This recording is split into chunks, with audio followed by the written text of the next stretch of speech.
The Board of Education makes available at least one current copy of the Open Meetings Act, which is posted on the west wall of the meeting room and accessible to members of the public. All board members are present. Do I have a motion to approve the agenda as presented? I move that the Board of Education of District 15 approve the agenda as presented. Second. Your votes, please. Aye. That passes. First up is Mr. Jansen's going to speak for a couple of minutes about grade level buildings. It's down from a half I hour. like that couple of minutes there. Good evening. I've been asked to talk about the elementary, how the transition's gone between Lincoln and Stoddard, and I would say that it's gone extremely well. Our kids have adjusted exceptionally well, making new bonds, making new friendships. One of the things that we did, we are opening the doors a little bit earlier to bring the kids inside, and it's done phenomenal things for social skills, having the kids come in, eat breakfast. We're feeding the kids at their home school, so if a third, fourth, or fifth grader has to ride the shuttle, they're able to eat at Lincoln in the morning for breakfast, and then get on the shuttle, go right over to Stoddard, and same from Stoddard to Lincoln, walk right into the school and start their day. So it's going exceptionally well. Our teachers are able to collaborate a lot more grade level wise. I know we still have our district PLCs, with Paddock Lane, which is extremely important. But right now for Lincoln and Stoddard both, to be able to have all the third grade teachers right there in one building to collaborate and to do some leveling if need be has been exceptionally gone well.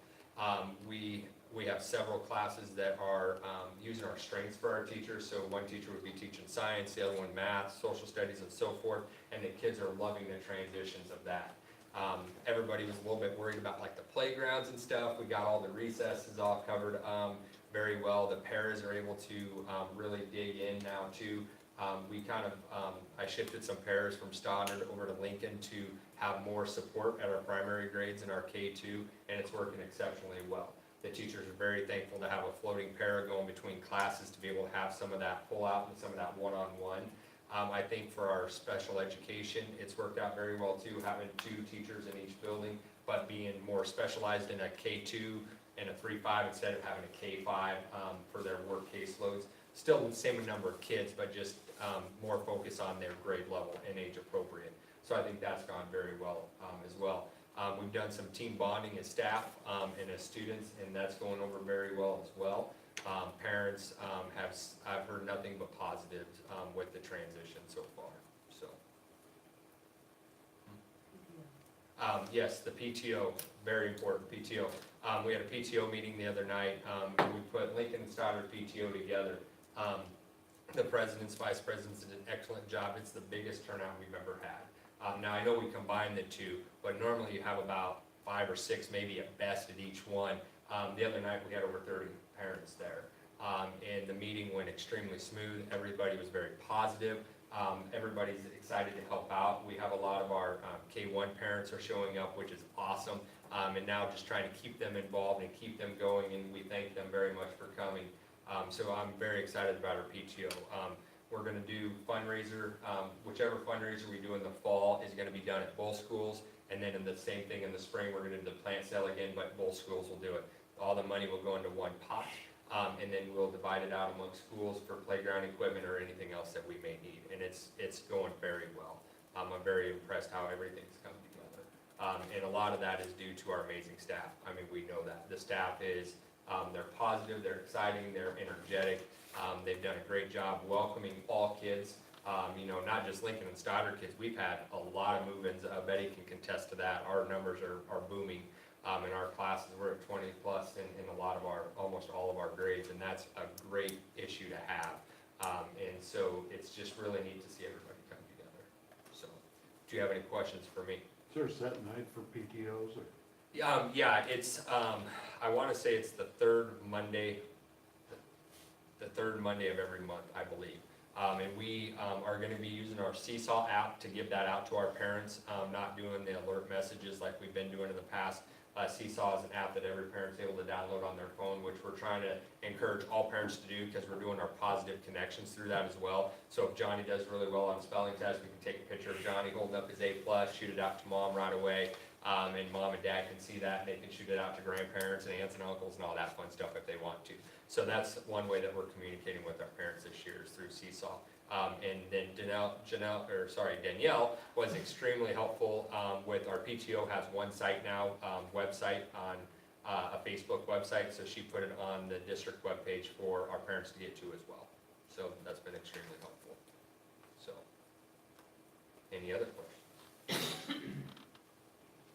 All right, perfect. I appreciate it. Thank you so much. Thank you you. for accommodating them. I think it's Absolutely. wonderful Yeah, about the it's- breakfast. Yeah, they're loving it. It's going very well. I'm So, thrilled. yep. You have a good staff, that's what you can do, so. Very nice. All Well, right. tell them all thank you for us. I sure will. Next up is the just maintenance person in the entire world, Terry Breathauer, for a summer project that Now we what do you want?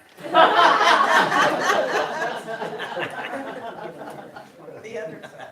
Yeah. the other room.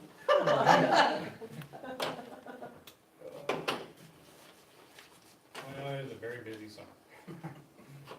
I'll start out with the administration building.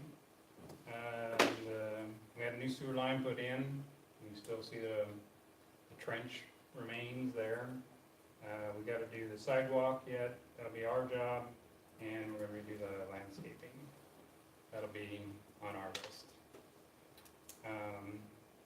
The office, the educational foundation has been completed to this point. Every once in a while, it needs a few other things, but otherwise, it's pretty much been done. That was a joint effort between contractors and the maintenance department. High school, we have a float that went out on our underground storage tank for our cooling tower. It's an underground pit, about 10 feet deep, probably 12 by 12. It holds the water for the tower, and the float's stuck. So we was dumping a bunch of water down the drain. So we got the float replaced, but now we're looking into some type of alarm system that will notify us when this float, if it ever does it again. We had a fairly high water bill because it was dumping water down the drain. This has it's all concrete, has a steel lid on it, so it isn't like we can go out and periodically check it. The lid weighs about 100 pounds, so it's a little bit of a challenge to get the lid off. So we thought with an alarm system that would kind of help us out if something did happen down there. If you've been out to the high school, last year we had some of the parking lot replaced, resurfaced. This year we did another section of it. So we got about a third of the parking lot has been redone now. So hopefully we can continue to do that through the years, keep it up. Maintenance department, we painted all the lines. We got the handicap symbols yet to paint, but we just found the stencil the other day, so we'll get out there. The northwest exit doors, you come in by the Avalon Theater there. Those doors were finished up and installed. We were going to make them an exit-only door, so we didn't put a core on the outside. Mr. Suter and I talked the other day. We feel that we probably should make that a key door in case we have emergency. Then we have access to get into the building through that door. So I will get that changed out to a keyed entryway. But otherwise, the door's done, and they're just like the doors we have up front. The gym floor, the practice gym floor was sanded and refinished this summer. Everything went real well on that. It was pretty basic. Just painted the lines and refinished it. We have a voice comm alarm system for the gym. So when the fire alarm goes off, a voice will come on telling you to evacuate the building. That failed right before school got out, And we had electronic contracting, the company that installed it come down, and you no longer can get parts for that. So we got bids between electronic contracting and security services to have it replaced, and security services got the bid and it's been replaced and it's up and working. So they did that this summer. The nurse's office out at the high school got an issue with the drain in one of her sinks. And we removed the cabinets, jackhammered the floor up. There's an issue with the drain. So what we're gonna do is try to figure out where we can move the sink and tie into a drain line that's on the other side of the wall, rather than bust the floor up in the nurse's office to get the drain. We feel that would probably be our best bet. It was kind of late in the summer before that all started taking place, so we haven't got to that yet. But she still can use the sink in the bathroom for now until we get that taken care of. Scoreboard out at the House of Orange had some issues, so Mr. Randall had the company come in and work on it. We couldn't get the telehandler to level enough to get up to the scoreboard, so we had to take part of the fence out of the House of Orange in order to back the telehandler closer to the track to get it level enough to where we could stand on the platform. Instead of replacing the fence back, we made a gate. And so that way, if next time this happens, or if it happens again, we can get the equipment in there to get it fixed. And Mr. Randall's mums didn't make it. They got kind of scorched. We painted some lines at the high school, like I said, and we got the handicap symbols yet to do. Alternative high school, we moved everything that they wanted moved to Compass out to ESU. There are some things still in the building. Mr. Suter's debating what to do with the desks that are in there, or tables that are in there. As soon as we decide where they go, we'll get them out of there, but basically that's the only thing that's left in there. Middle school, up in the library, there used to be an opening in the wall that went to the room next door. They walled that off. Well, this summer we opened that back up. So they have access to the room next door, and I think it's maker space. It's gonna be right next to the library, so now they don't have to go out and around, they can go right through that opening. Athletic park, the steel steps have all been completed. We didn't open it up till later this summer because we wanted to put some added supports under it. The concrete that it's bolted to is really old, so we wanted to add some supports just to make sure that everything would be safe, because I know there's gonna be a lot of kids at one time standing on that. So everything's been done there. Went to the city, told them they can come do their final on it, and I haven't heard any more from the city, but football players have been using it. Preschool, we had some playground equipment that came in last fall. We got all that installed. They're getting a new dishwasher, and that was supposed to be in the summer, but I can't get the guy here to get that done. We're still pushing on that. Hopefully we get this dishwasher installed before too long. The backflow for the sprinkler system at the preschool failed, and we had it tested this summer. We've had it rebuilt twice, and instead of rebuilding it again, I just had them install a new one. Pretty expensive to have it rebuilt, and since it only was 2 years ago that was rebuilt, I didn't feel that was probably the best option to rebuild it again.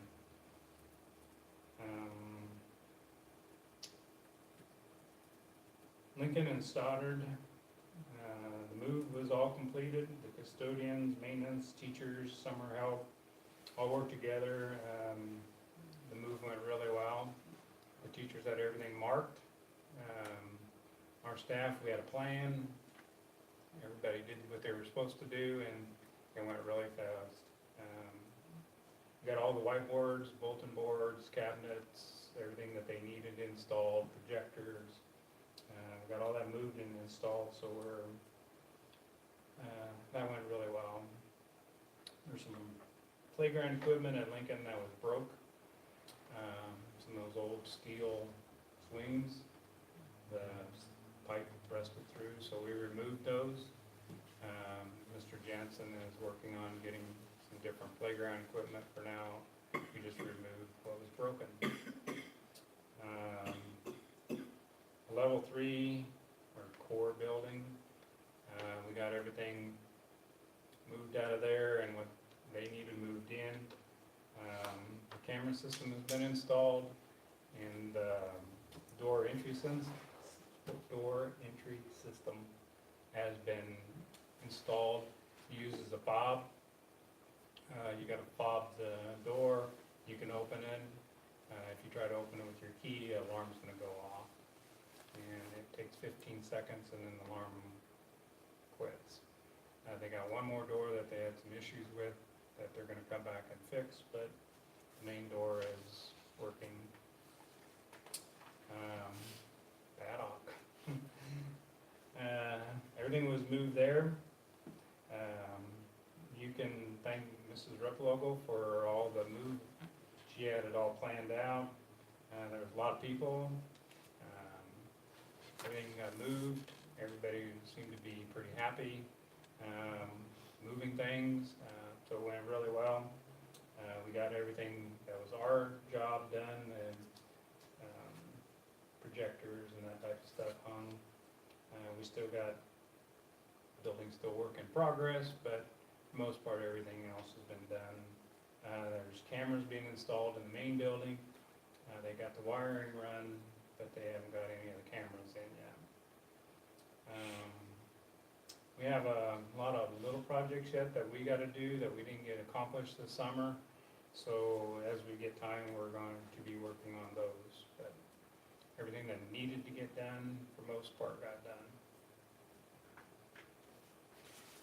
Any questions? I'm worn out just listening. Thank you. Thanks. Mr. Alexander and Dr. Nielsen are going to talk to us about the SOX website and video upgrade. Terry, thank you. Before we get started, just a couple of house cleaning items. First of all, I need you to know that I talked to Mr. Narek on the phone last night, and we've been kind of chit-chatting back and forth, and he sent a picture from his new home. He's closed on that, and the patio view is spectacular. He said we're all invited to come down there. I told him we'd be there Friday. So he's doing well. The next thing I want to say is thank you for agreeing to move this meeting. There are various reasons for it, but flexibility is important for all of us, and I just appreciate your flexibility in it. It gives us an opportunity to get out tomorrow night and support different teams, and just so you know, I will be traveling to Gretna to watch my son play, and then be back for Friday night to watch the football game here. So I just want you all to know that. And it gives us an opportunity to get out there tomorrow night and support Beatrice with their first home games. And so take advantage of those opportunities, and moving this meeting to tonight just helps facilitate a lot of that. So appreciate that. The SOX, moving into the agenda, and just to give you all an update, the SOX video website, we want to show that to you.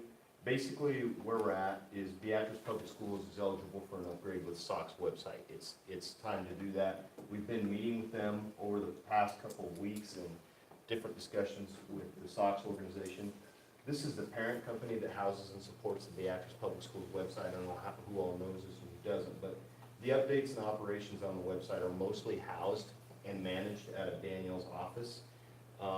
And then we have a few different building level administrators that take care of some of that as well. Jackie, we're in the process, once we get this update completed, then we will train building level administrators so they can utilize their phones and operate changes on that website directly from their phones through an app. So that's all in the making.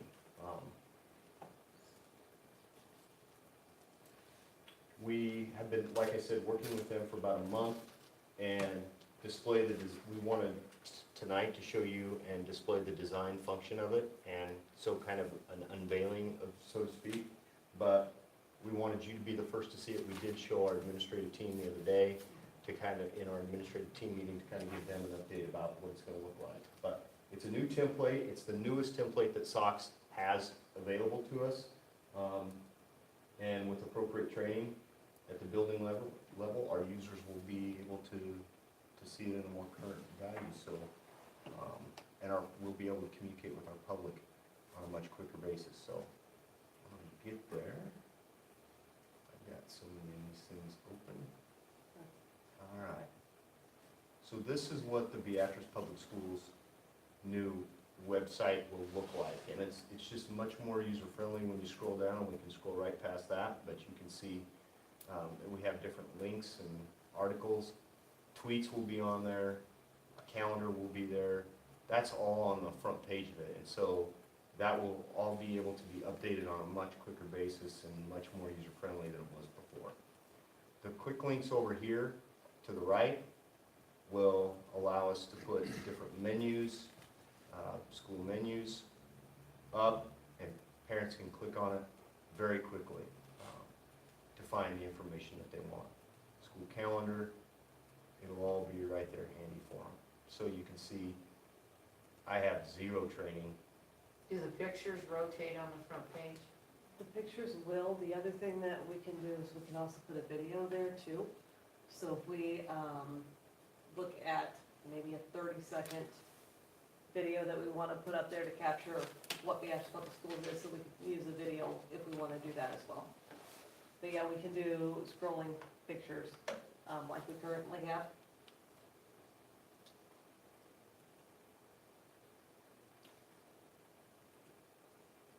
Various other items will be there. It's a good-looking gang right there. So it's just much more user-friendly. And then our schools will be broken out as well. Beatrice High School, just with a simple click, we don't have to go and hunt for those things anymore. We have, the shining stars of our school will be able to highlight.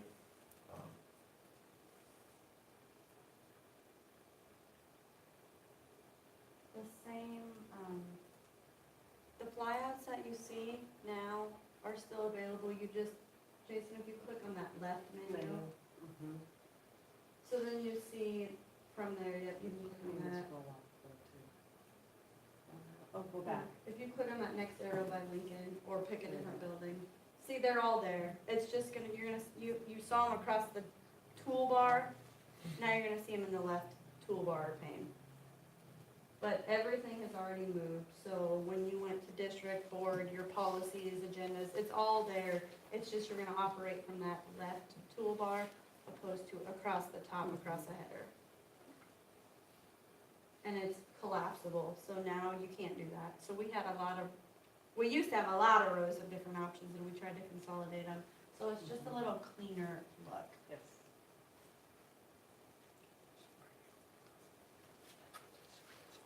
So with the new website, there's also, like we talked about, the app that we'll be able to download to administrators' phones, that they'll be able to access that app quickly, post updates if they want to. It'll go right to the Beatrice Public Schools website page.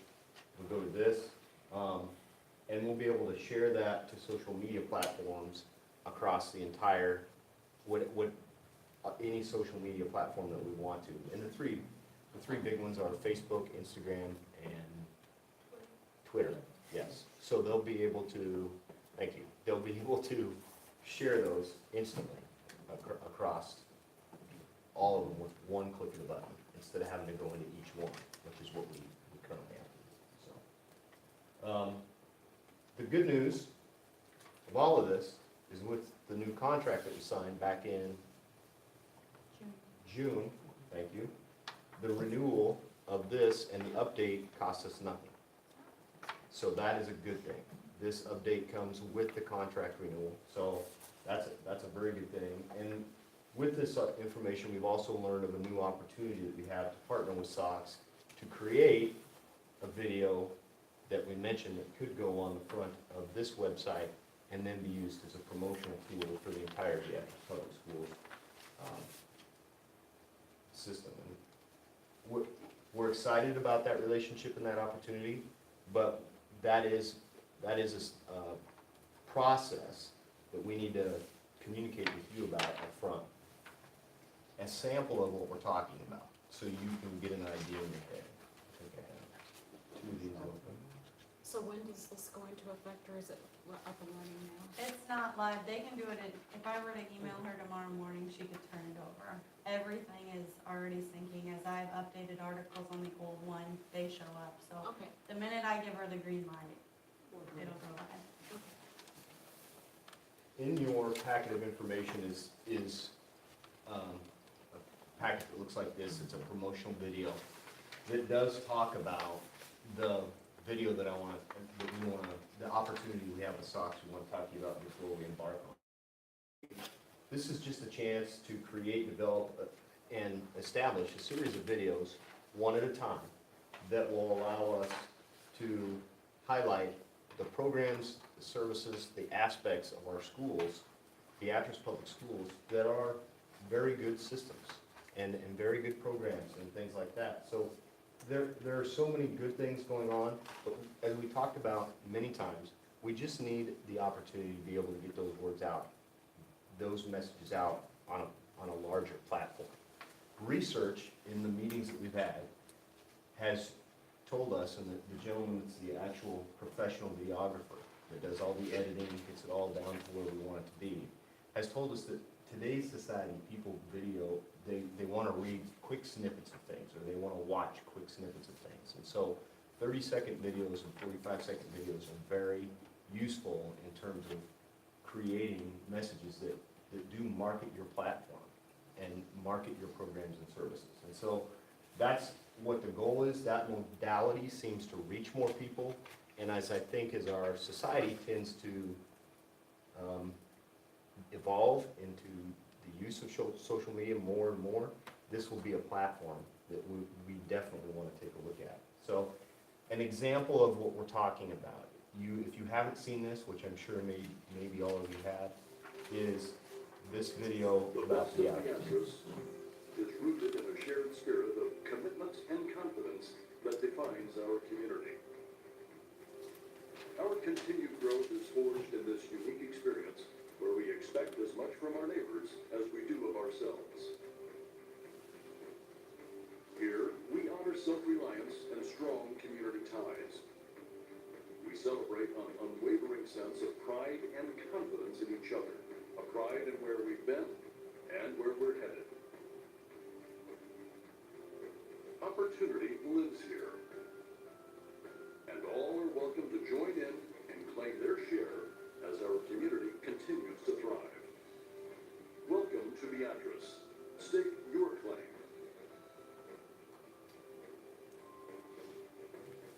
So essentially, it would be a similar video to this, but focused primarily on Beatrice Public Schools and the programs and services that we have. It's a 4-step process that begins with a meeting of which video we want to start with. We have the option to do up to 3 to 4 videos. We can do as many videos as we want, to be honest with you, but we want to pick a few highlights of Beatrice Public Schools that we know are programs and services that are important to the community, and get the word out about the great things that are happening there. There are so many, it won't be possible to highlight all of them, but we do feel like this is a modality that will reach a lot of people quickly and communicate a message that we want to communicate. So, anything to add there, Dr. Nielsen? There are 4 areas that we do have in mind, that as we have worked with SOX throughout the years, the idea of early childhood education would be one of the key pieces, career and college readiness, extended learning opportunities, and community engagement. Those are the 4 areas that we really are focusing on. and looking at how do we create our story, how would we create our story, how do we get the message out about what we have to offer in Beatrice Public Schools, because we are doing some great things in all of those areas, and other areas as well, but those are 4 key areas that, if you look, maybe you can umbrella some of those pieces within one of those 4. So are most of the videos about a minute long? Is that We kind of have it, that is our goal. what- Yeah, yeah. 45 seconds, quick, and then you'll have the voiceovers. And one of the things that as we were talking, it won't be our voices, it'll be the voices of the preschool teachers, the voices of, Missy, the voices of the kids, it'll be the voices of the people that are experiencing those pieces. And they're about $2,000 a piece, is that correct? Yeah. There is a brochure portion of this agreement or this part of SOX that we also have, is available to us. But I just feel like right now, the videos are probably a bigger piece to marketing and branding us than the brochures are. We come back a year or 2 from now and we get maybe just one of these videos in place and we can go one at a time if we want to. But we get a video in place, and then if we decide we want to add the brochure piece, or we want to add another video, we can revisit it. But this is something that I think will really, I'm excited about. I mean, I think it will really highlight and market what it is we want to get out to people. I think it'd be nice if you had the video, but then have some kind of package, so if somebody does want to know more, they can go quick to the website and find additional information. I also think it would be helpful if we used student voices. Some of those kids who are just, particularly for the career and college readiness, particularly those kids that have just gone through the system and can say what, something that was good for them, because they're not being paid to, Yeah. use. But I think that you need, I guess in my opinion, the video grabs it, but then if somebody wants additional information, there needs to be a place where they can find that information and do it fairly quickly. Agreed. So, any other input on that? Well, I'm excited about it. I wish we all had a voice like Mayor Stan, Yeah. because then but I think our kids' voices will be as equally as effective. Yeah.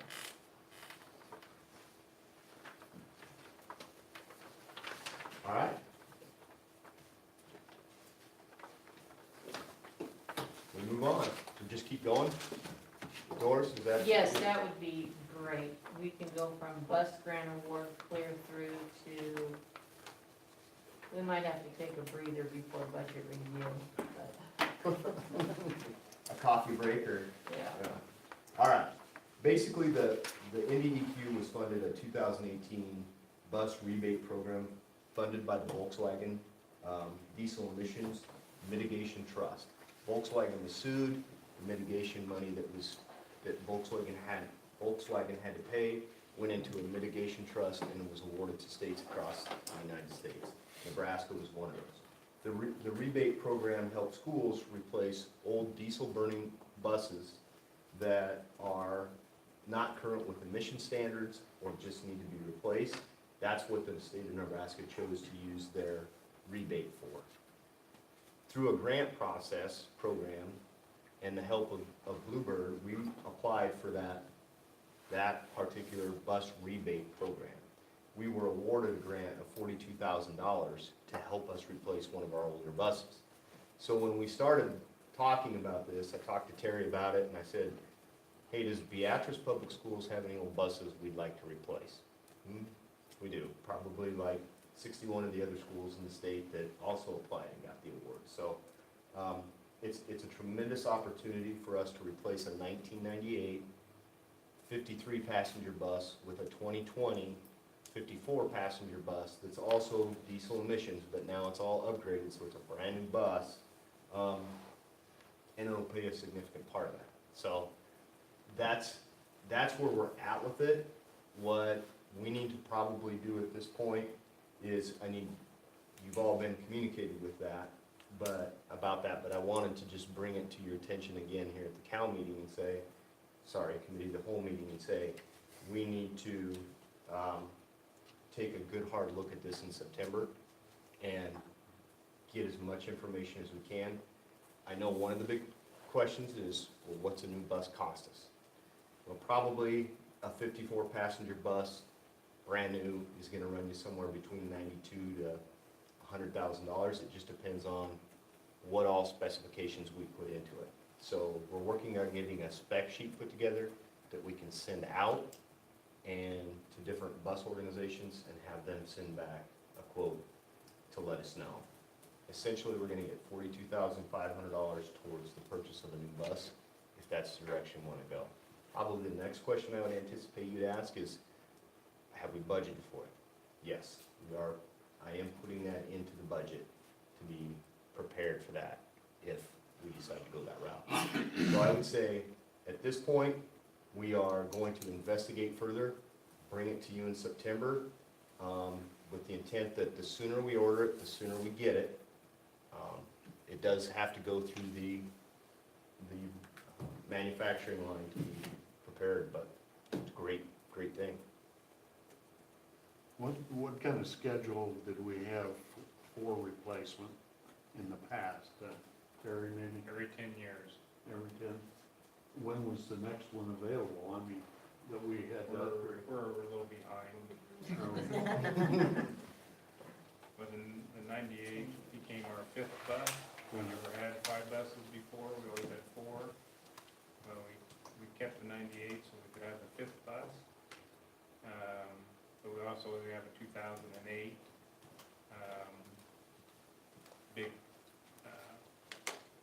bigger bus, 78 passenger. And then 2007 handicap bus, which we don't use that often. So that one isn't so bad, being a little older, but the other big bus is something that we need to look at. I think it was 3 years ago, we replaced one of our big buses. So we do have 2 newer ones, and then we have a couple older ones. So do we trade the 98 in? Do we sell it outright? What happens to the 98 then? Has to be destroyed. Really? Yeah, the engine has to be disabled. They just don't want you to sell it and then it goes back on the road again, so we have to do something to it to disable the engine.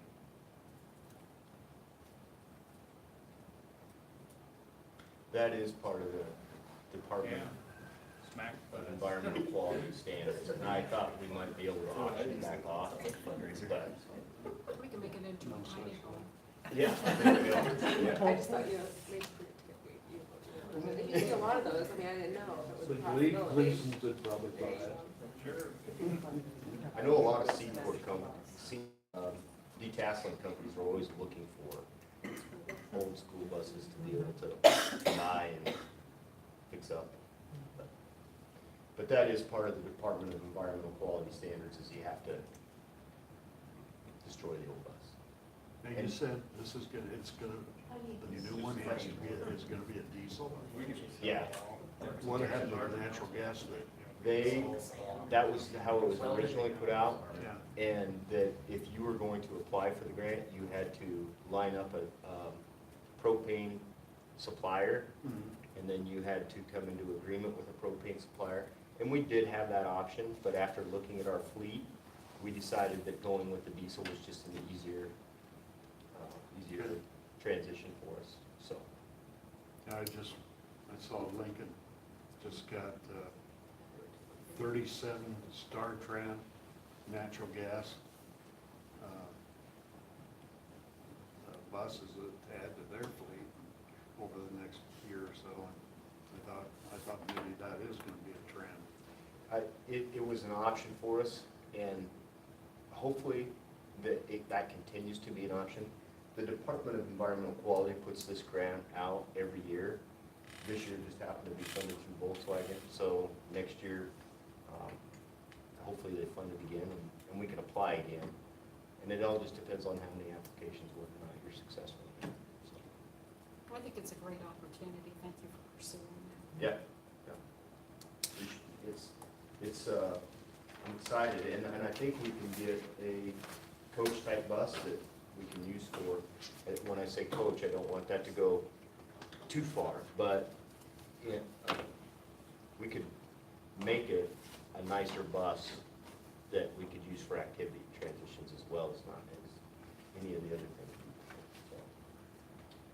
All right, policy updates. Start the drum roll. I know this is the most exciting part of everything that everybody wants to do is discuss policy, but it is a necessary evil, so we'll get on through it. Some of these policies are updates. One of them is new.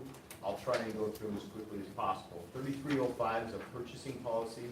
Basically what we're doing is updating the policy to eliminate price quote restrictions. And the policy right now is $750, anything more than $750, but less than $5,000.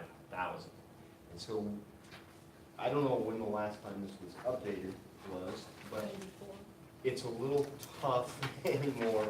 $750 doesn't get you very far. So we want to just look at a way to increase that, but still maintain the ability to have control over it. This policy update is designed to give me the flexibility to approve purchases up to $5,000, and you to have the peace of mind that purchases between $5,000 and $40,000 have crossed your line of vision before they're approved. So it just increases that amount so we have greater access and flexibility to do things in a more expeditious nature. It also clearly outlines the procedures for purchasing, which I don't know if that's been in before, but any purchase greater than $5,000 requires board approval. So if we're gonna get something that's that expensive, we're gonna bring it to you before we ever do it. We're doing it tonight with a $2,000 item, or we'll do it in September with a $2,000 item. Anything between $5,000 and $40,000 is, we're going to have to seek bids. We're going to have to evaluate the bids, but there's no commitment to the lowest bid, which I like about this, is because you as a board will have the ability, anything between $5,000 and $40,000, to reject any of those bids and say, no, we don't want any of them, but you're not also committed to the lowest one that comes in. Your focus can be on workmanship or craftsmanship or quality or whatever it is that we're looking at, not just the lowest bid. So I hope that gives you a little bit of peace of mind. And then finally, the proposal system allows you, as I said, to reject any of the bids and award to the most desirable. Bids or items at $40,000 or above, we just have to follow state statute on that. And that is basically we advertise for sealed bids and conform and comply to state standards. So that kind of outlines that. Employee accountability in items number 4 and 5, it establishes a little more employee accountability for us, which is also something that auditors really like, from the standpoint that purchases for budgeted items need to be cleared and accounted for through the purchase order process. A lot of times that gets rushed, I understand, because we may need something next week, but it still needs to be followed up with a purchase order. So any budgeted for item, we make sure that principals and superintendents have had the opportunity to see that on a purchase order before it ever gets paid for. If it doesn't happen, then it doesn't get paid for. And that creates a level of employee accountability that we want to communicate across the district. It just is something that's got to happen for audit purposes and for peace of mind for all of us that manage the budget portion of it. So, Administrative Regulation 3305 that couples with this clarifies credit card usage and emphasizes itemized receipts to meet state requirements. Anytime a credit card is used, it is required that itemized receipts are turned in with it after the purchase. So we want to make sure that we're meeting those guidelines. That's 3305. Just keep going. 3305.1, public weddings. This is a simple update in language from the business manager to superintendent of schools or his or her designee. Probably before the next meeting, we will throw in their assistant superintendent as well. So Jackie will have those, that whereabouts in there to approve those things if needed. 3525, nutrition services. Again, an update regarding appropriate language from business manager to superintendent, and we'll put / assistant superintendent or his or her designee. Moving on, 3525.1, food procurement. This is a new policy which is required by the federal food requirement regulations. All schools in the state are going to be adopting, if they have not already adopted this policy. And basically, it's a procurement policy determined by your anticipated total annual expenditures related to your food service program. In other words, if your budget is less than $250,000 a year for your food service program, we would have to follow the small purchase procedures that are there for you. If your budget is greater than $250,000, which ours is, then we have to follow the formal competitive solicitation procedures that are in that policy. So that's a new policy. And again, every school in the state that offers a food service program will be required to follow that. The next policy is 4001, item 7.5 on the agenda, the line of authority.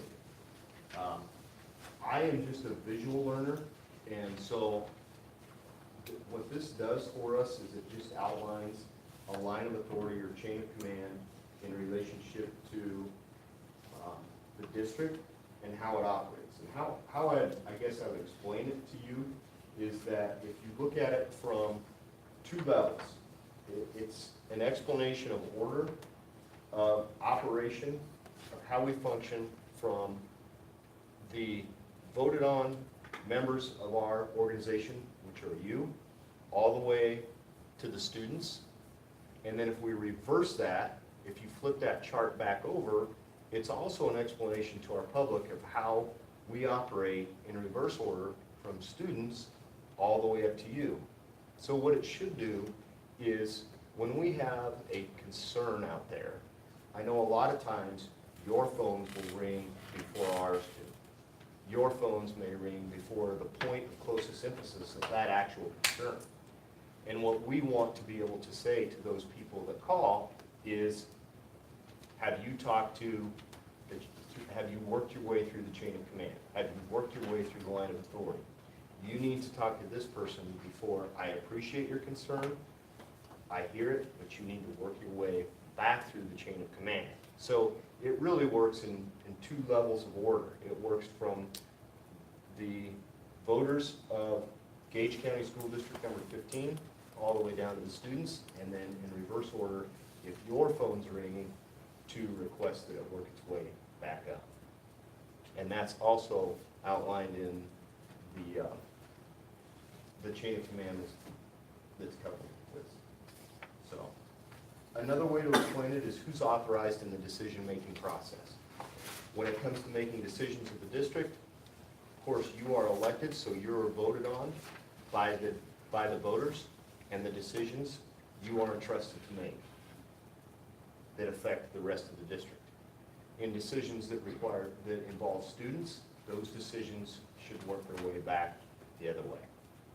So I hope that helps explain that, but I think that's a graphical organizer and a piece of policy that we need to look seriously into adopting. So that'll be coming to you in September as well. What are we exactly voting on? We have a policy, you'll be voting on this, and then we have a policy that will be Which added. means what? To me, it's just an organizational chart. Yeah, Why do we and vote on it? what's that? Why are we voting on it? It's gonna be a policy. Because it's gonna be a policy. And we'll have a policy that supports this graphical organizer for you. A policy that just says, when you as a constituent of Beatrice Public Schools have a concern, this is what you will follow. And this is, because right now we don't have that policy. I'm not understanding how we can vote on a policy for the citizens of Beatrice. I get how I can vote on a policy for employees of the district, but not for the people in the district.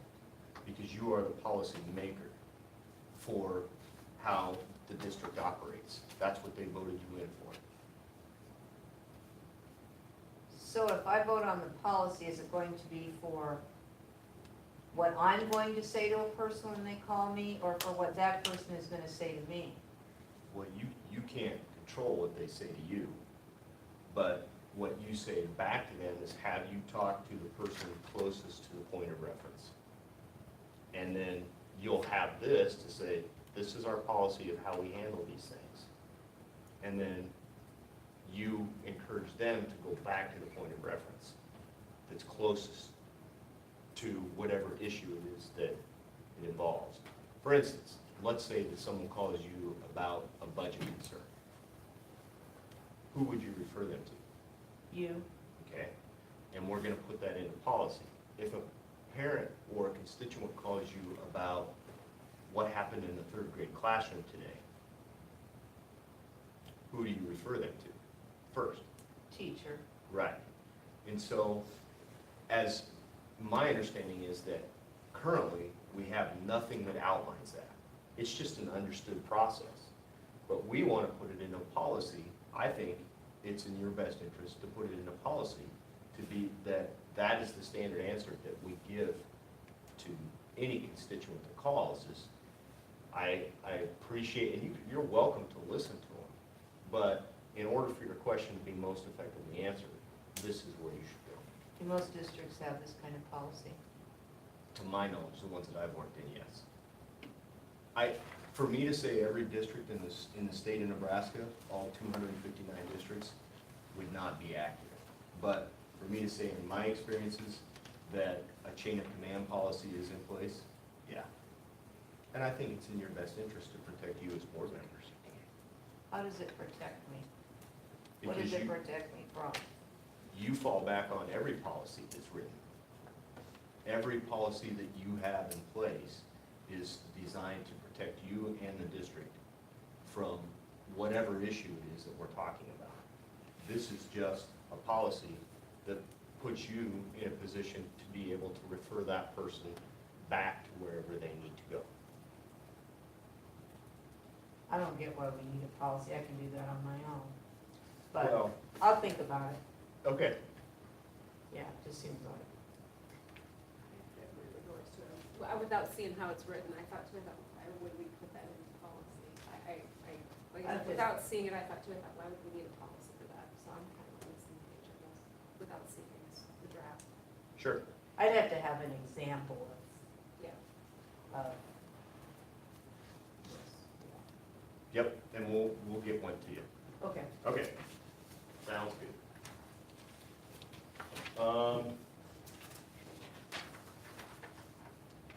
That gets us to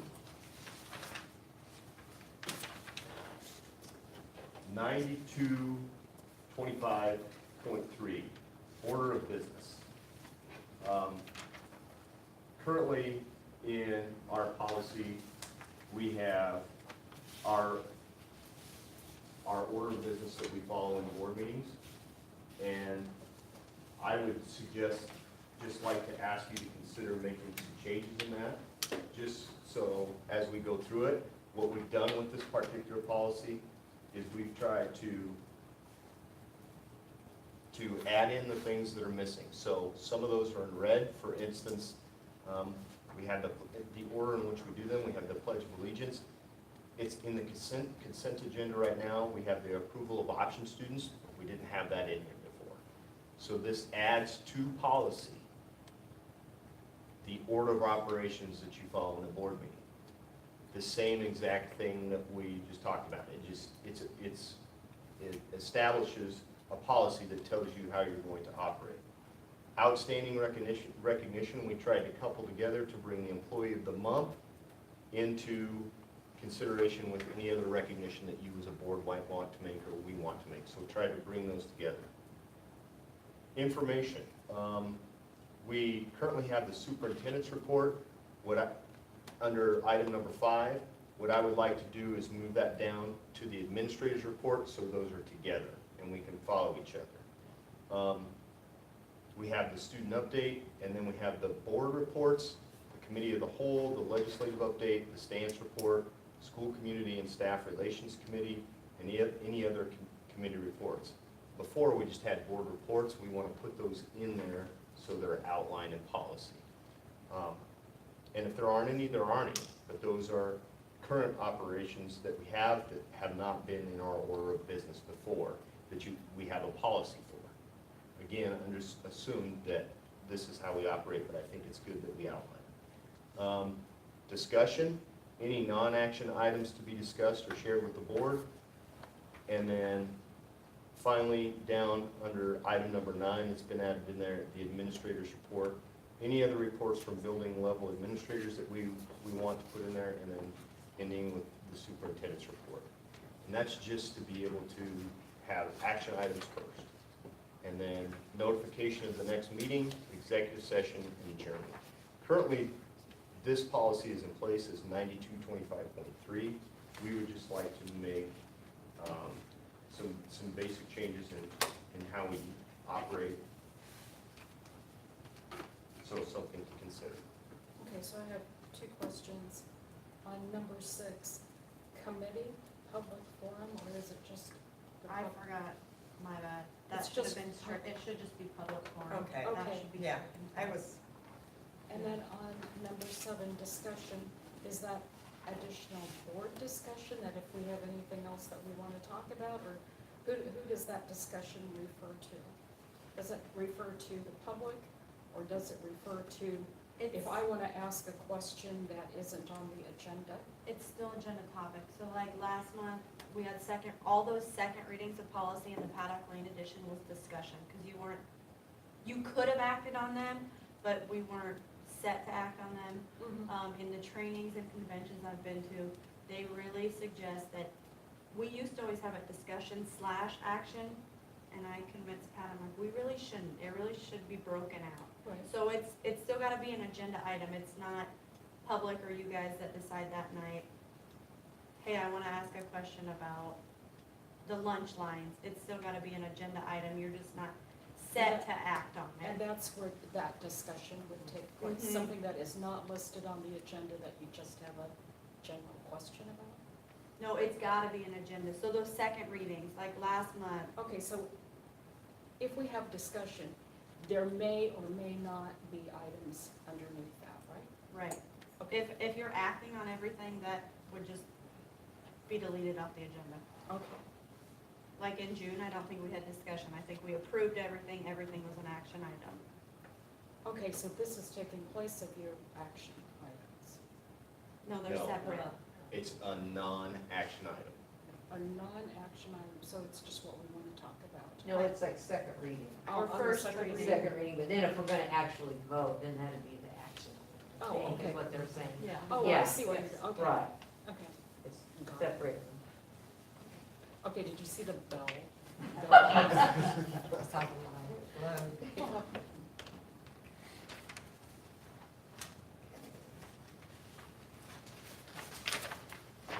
So, again, items for consideration, talk about those again in the September meeting, but just trying to operate on the basis of keeping you informed before we get to that September meeting.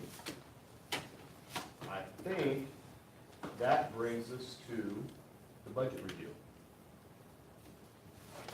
And I'll pull that up. I'm gonna put this away and just go through this with you. So, where we are right now, preliminary. This budget is due September 20th to the state of Nebraska. When we have our next meeting, we will have a hearing before it, which I know you all know this, I'm just making sure I cover this for my sake as much as anybody's and media and everything, but our next meeting will have the budget hearing before that, which is September 10th. there is a possibility there could be changes to this before that time. That's why you don't have it in front of you, is because these numbers, as much work as has gone into them at this point, they are still flexible. But this is where I see us, in accordance to the discussions that I've had with the Department of Education, with Mr. Brazell, with different entities that are involved in the entire budgeting process. So we'll get started with that. Here we go. The Beatrice Public Schools preliminary budget at this point.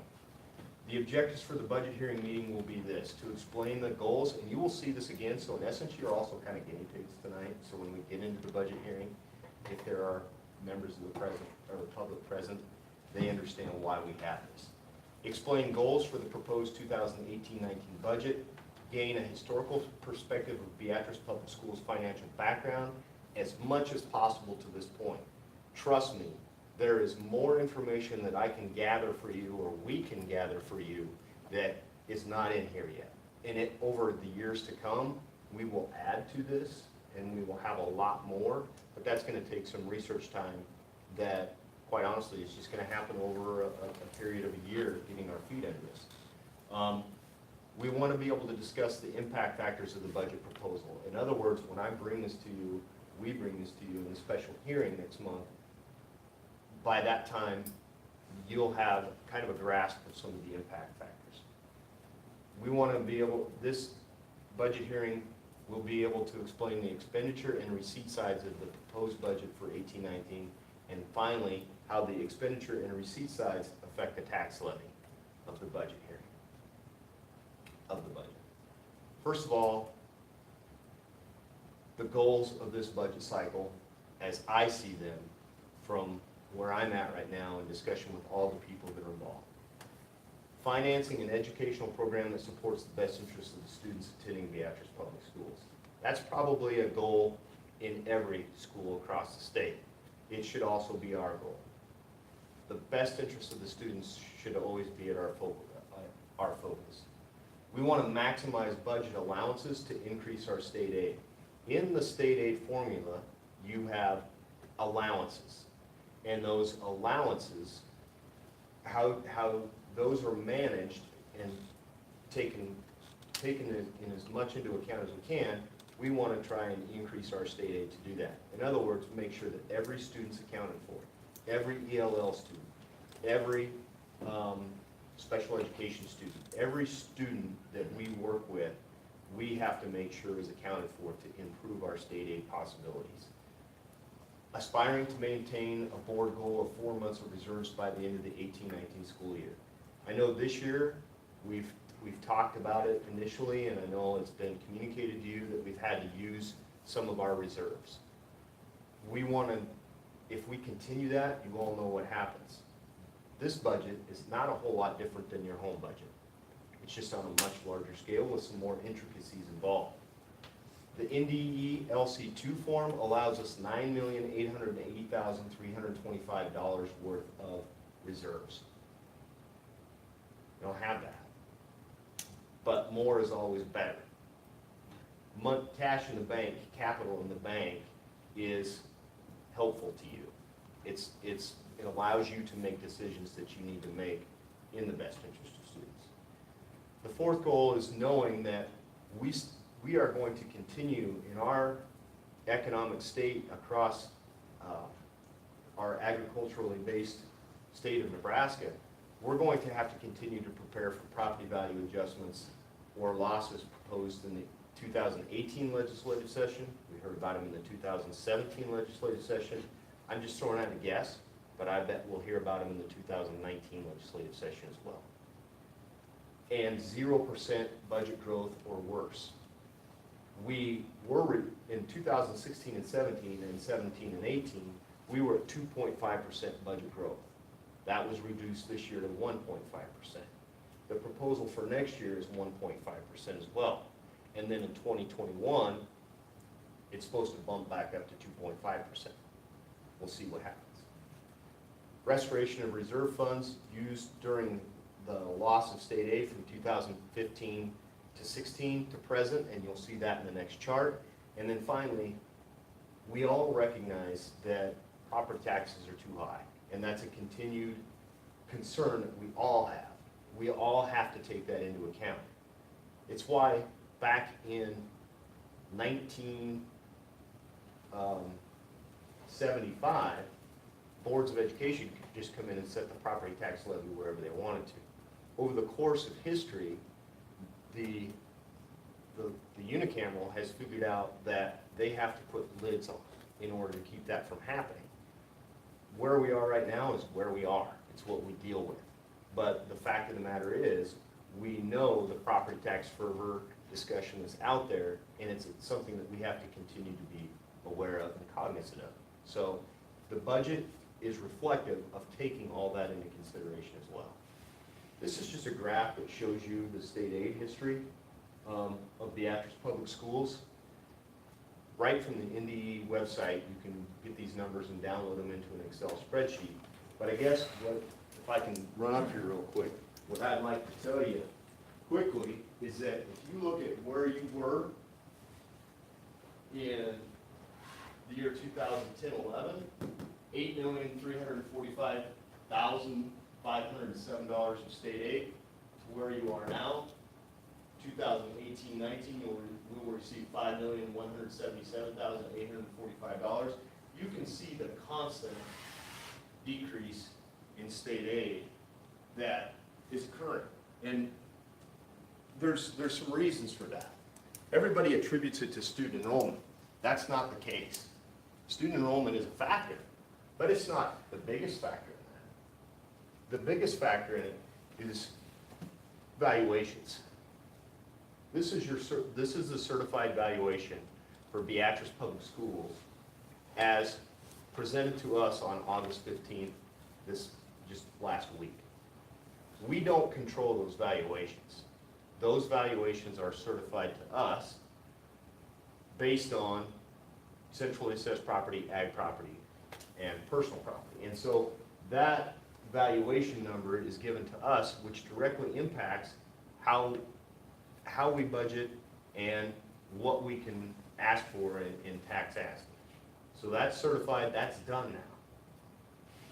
For comparison purposes, you can see that last year, the valuation of Gage County was $1,221,609,626. This year, in 18-19, the valuation is $1,223,893, or $223,893,312. The difference being $2,283,686, which equates to a 0.19% increase. Now, we all know that in the past 5 to 8 years, how much property valuations have increased. We didn't do that. The schools aren't responsible for those valuation increases. That's just the property of value increasing. You also know they're not making more land. So as that land sells for higher value, valuations increase. We also know that in the past 5 years, that's probably not a bubble that's going to last forever. History shows us that there's been spikes in valuation increases. At certain times, the value of land has gone up, the value of land has gone down. Now, since 2000, 2001, the value of land has done nothing but increase. This is a graph that shows Beatrice Public Schools valuation history. Again, I take you back to this particular year, in 2010 and 11. In this particular year, things really started to turn in the ag economy. And you can see what happened to the valuation. Now, Gage County isn't a particular county in the state of Nebraska that has a large amount of agricultural value as compared to where I came from. The agricultural value was much larger there because there was more farm ground. There's not. I would venture to say, and I haven't had a chance to research this, so I say it with not much backing, but there is more personal property valuation centrally assessed valuation, business valuation in Gage County than there is agricultural valuation. I would say in the district, Yes, not Page County. yes, thank you. That's correct. So, as we look at that valuation history, I'm gonna take you back, so look at what's happened to your state aid. Your valuation's gone up, your state aid's gone down. So student enrollment is a factor. I don't want to take that away from the actual fact of the matter that student enrollment is part of it. But that's an emphasis that, quite honestly, is not as big as an emphasis as valuation. In line graph form, I don't know, like I said, I'm a visual learner. In line graph form, this is just another way to look at it. The year 2002, 2003 is blank because that's not on the Nebraska Department of Education website for some reason. I emailed them. I called this assessor today and they are gonna have to dig for that number for me. Do you know, I think that number, and I'll take a look, I think that number is also on the Department of Revenue's webpage. So I can take a look and see if I can find it. Thank you. It very well could be. I didn't think about looking there, but I bet you're right. So that year is missing. Department of Ed turned it into their website people to take a look at why. Enrollment history. Yeah. From where Beatrice Public Schools was, and I submit this to you today with a little bit of explanation of 1819. Yeah, there was a time in 2004 or 5 where we were at 2,293 students. At a low point, 2,132 students in 2010-11. Wait a minute. What was your state aid in 2010-11? Student enrollment isn't the issue. Valuation's the issue, and it will continue to be the issue. This year, 2018-19, your student enrollment right now, our student enrollment at Beatrice Public Schools, as close as we can get it right now, is 2,153 students. Now, please understand, we are currently we have students that have enrolled but haven't made it into the computer system yet to be generated into this. So that number could go up, and folks, in every school district I've ever been in, within 2 weeks, that number could go back down because we just live in a more mobile society than we've ever lived in before. So best count, that's where we are right now.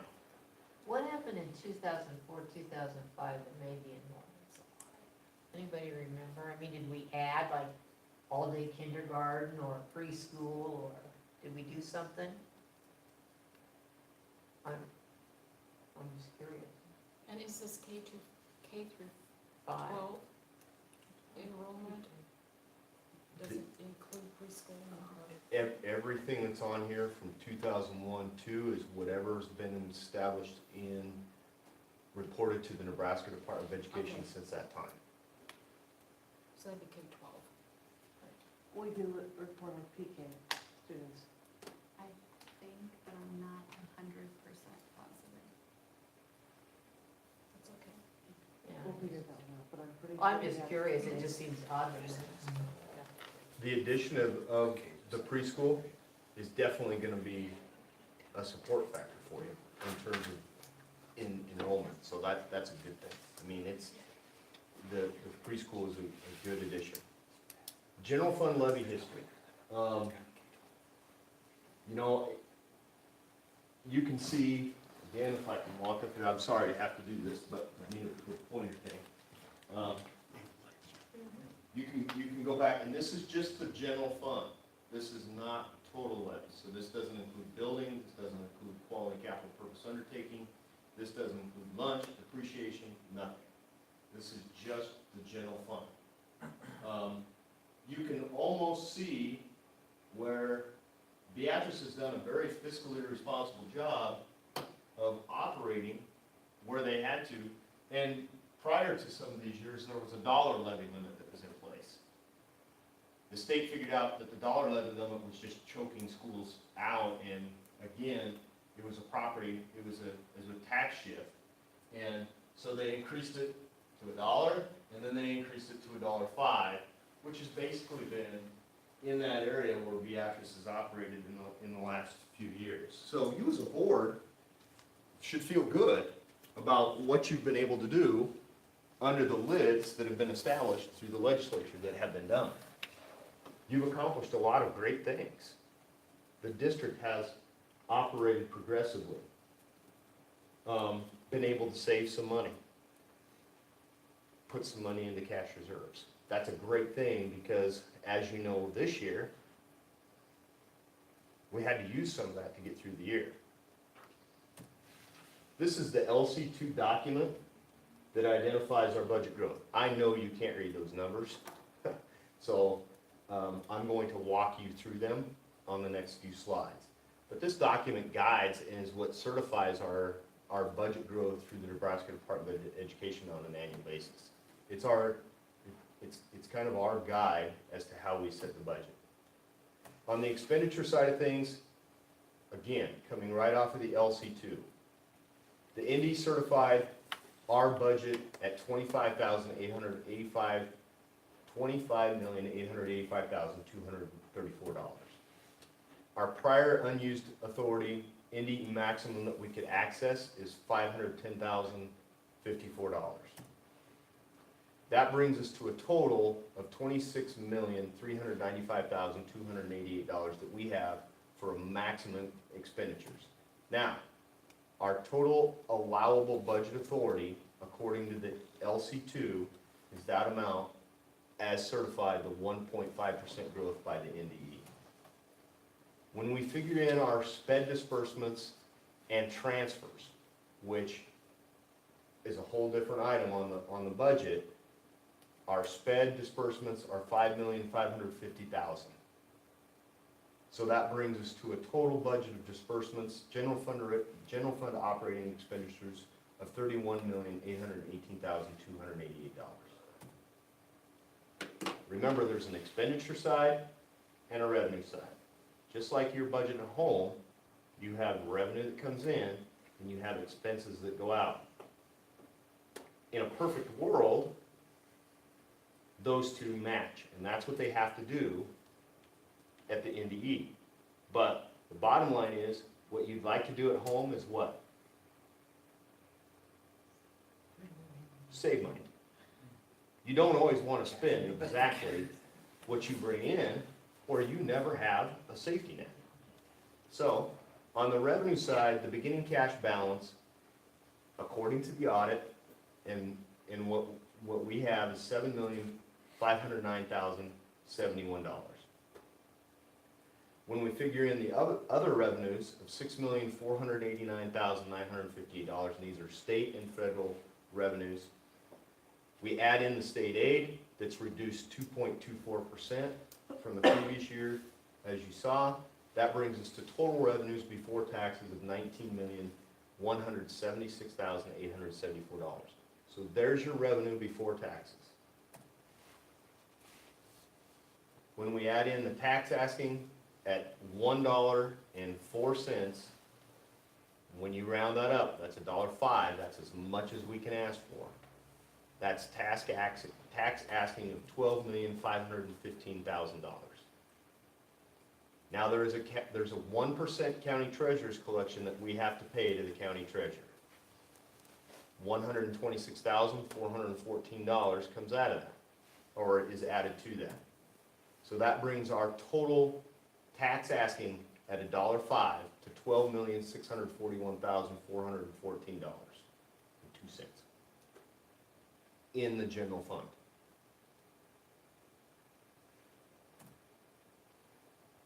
That total, when you add the total revenues before taxes, you add the taxes, is $31,818,288. So, it's exactly what the expenditures are. So they balance. 2017-18 tax asking was almost identical.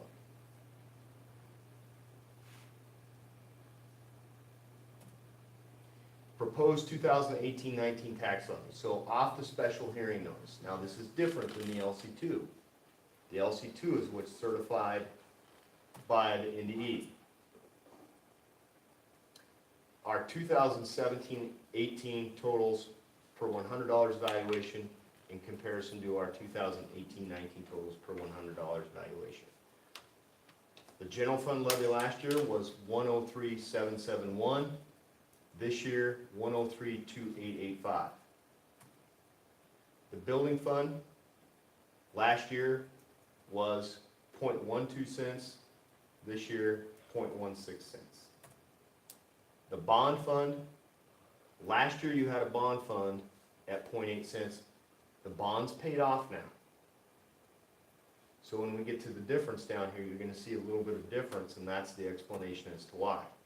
The QC PUF fund, the Quality Capital Purpose Undertaking Fund. This is how you've done some improvement projects, including lighting, air conditioning, some of the things that you've utilized this Quality Capital Purpose Undertaking Fund, which is a taxing fund, to get some of those things done. Next year would be set at 0.03, last year was set at 0.02. Now, the thing you have to understand about the Quality Capital Purpose Undertaking Fund, it's a taxing fund that in 2025, we're gonna have to make a bullet payment that pays off that $1.6 million. So right now, what's happening is we're taxing, taking that money, and it's sitting in an account, collecting and growing to be able to make that bullet payment. So in 2025, you have to have enough money sitting out here to make that $1.685 million bullet payment. That brings your total levy in comparison to last year, it was $1.87517. This year, it's $1.79515. Notice the difference, just about with the bond fund, because your bond sits outside of your levy, your principal and interest that you're paying, so that's not there anymore.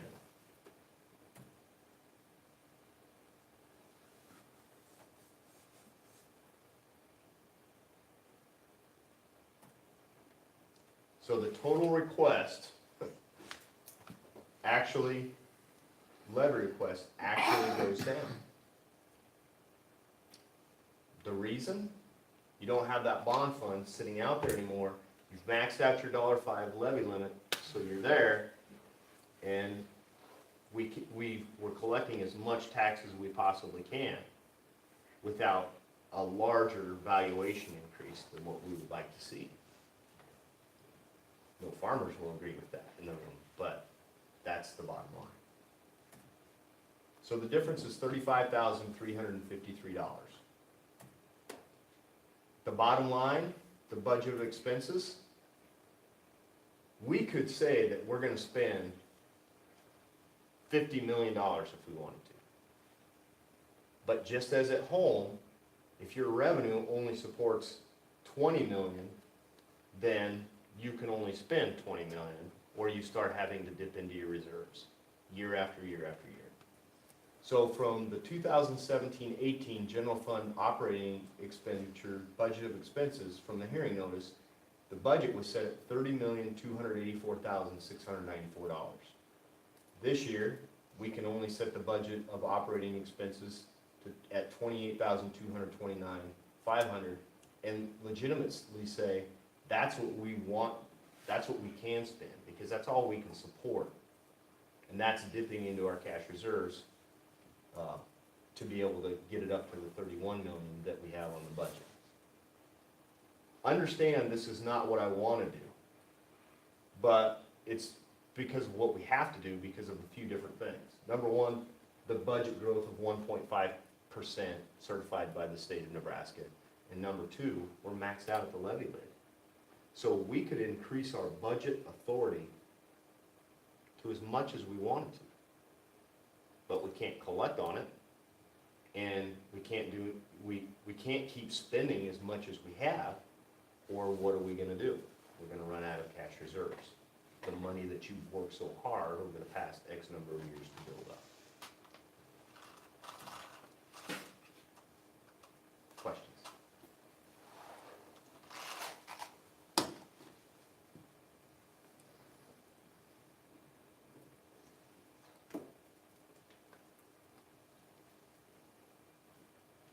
Perfect. Good.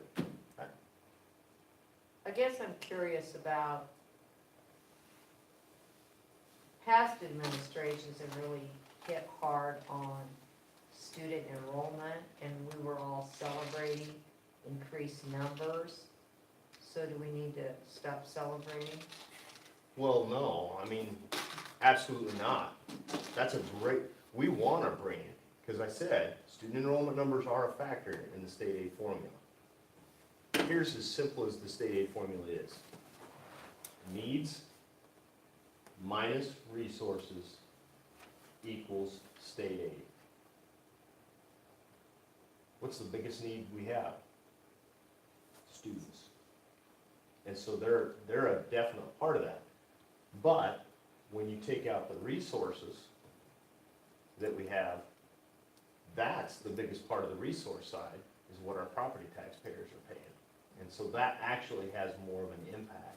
And you can see where the legislature, in their defense, I mean, they're trying to solve problems as well on an economy that's based on agricultural basis. And if the ag economy is booming, then there's more money to put into the resources side. But when the ag economy is not, then they have to pull resources out somewhere.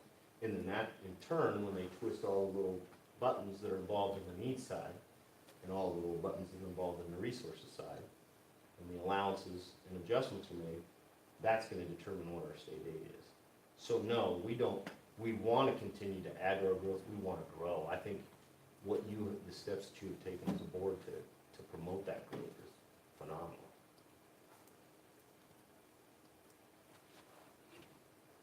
Very good presentation, thank you. When Kevin was talking about how many students are coming in and that the class sizes are a fairly good size, where are those students coming from, or are they moving into the district? Is that where we're seeing that growth? All over. We had a We have family kids from from, different states. yeah, We have Texas enrolled yesterday. We've had families from, all over. Georgia, Georgia. Wow. It's just been- Iowa, Okay, so it's people coming to Kansas. this. coming to here. Okay. Kansas. Not Opting in from No. Right. Texas, did you say Texas? I think Texas, this summer yeah. we had some of the largest summer enrollments. We had, Paddock Lane alone had 20-some that were people that picked up a packet at the board office of people that we didn't know were coming or whatever. So that's why our enrollment's 320-something right now. Because when he said that, we anticipated some growth in like kindergarten because of the preschool, but when you're talking about your elementary, I'm thinking, okay, you're not talking only kindergarten, No, you're it's Oh, no, across talking the board. no, it's across across the the board. board. We We, just we enrolled get to 2, talk 3, about 4 daily. all the time. We just enrolled, in the same day, we probably did it twice, and said, okay, so who's gonna take the 3rd and 4th grade brother and sister, and who's gonna Take just the take the other third 3rd grader? And so those conversations happen all the time. Right, They so it's happen all throughout the time. elementary, it's not. Through, our new coaches, our new football, basketball coach brought us 3 new children Mhm. at the elementary, ranging from 1st grade to 5th grade, so.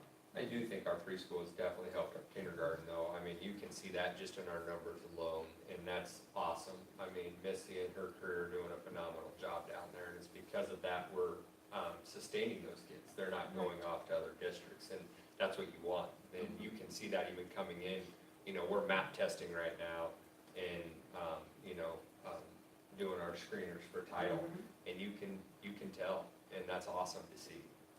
It's a good feeling. I'm excited for this group.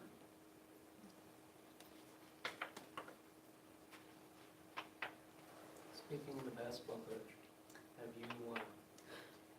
we sold that house that the students worked on?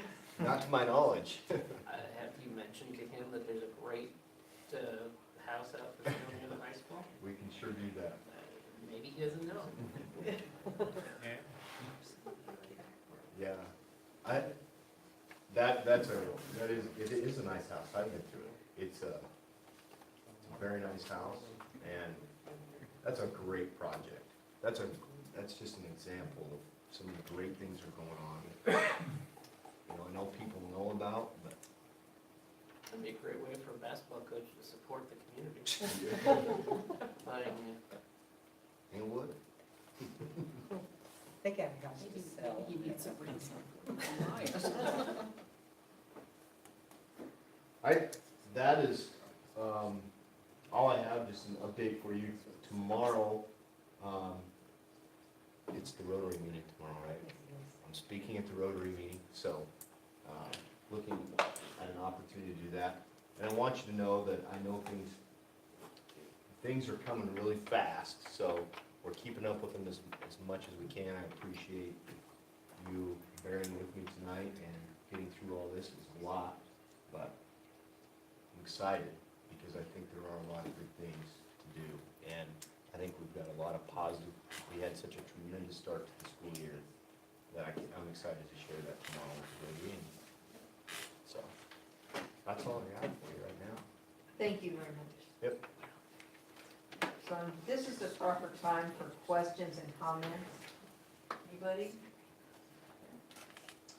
That was fast. Do we have a motion for adjournment? I move the Board of Education of District 15 adjourns meeting. Seconded. Your votes, please.